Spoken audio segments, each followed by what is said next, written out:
Have you ever noticed that online you can say exactly what you feel? You reply quickly, you crack jokes, you share opinions without hesitation.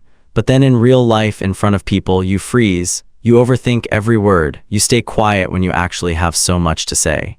If that sounds familiar, you are not alone, and more importantly, there is a real psychological reason behind it. Let us talk about why this happens. When you are online, you have control. You can type a message, read it back, delete it, rewrite it, and send it only when it feels right.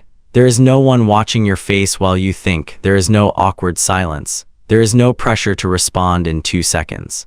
That kind of environment makes it easy to feel confident. Your brain is not in survival mode. It is relaxed, but in real life, everything changes. The moment you walk into a room full of people, your brain starts scanning. It picks up on eye contact, body language, tone of voice, facial expressions.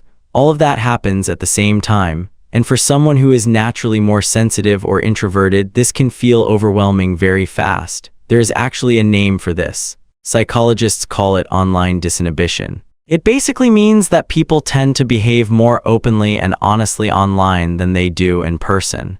The distance the screen creates makes us feel safer. We are not physically exposed, so we speak more freely.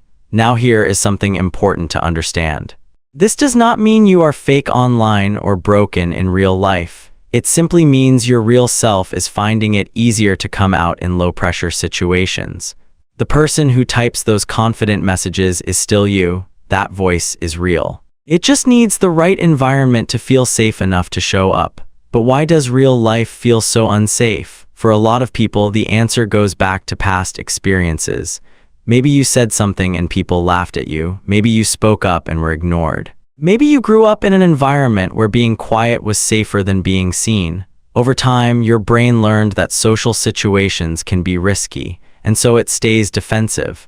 The good news is this pattern can change, not overnight, but slowly with the right steps. The first step is awareness. Just knowing why you feel the way you feel takes away a lot of the shame around it. You are not broken. Your brain is just protecting you the way it learned to. The second step is small exposure. Confidence in real life grows the same way it does online, through practice. Start small, make eye contact with a cashier, say one sentence in a group conversation, hold a door and say something brief to a stranger. These tiny moments train your nervous system to feel safer in social situations.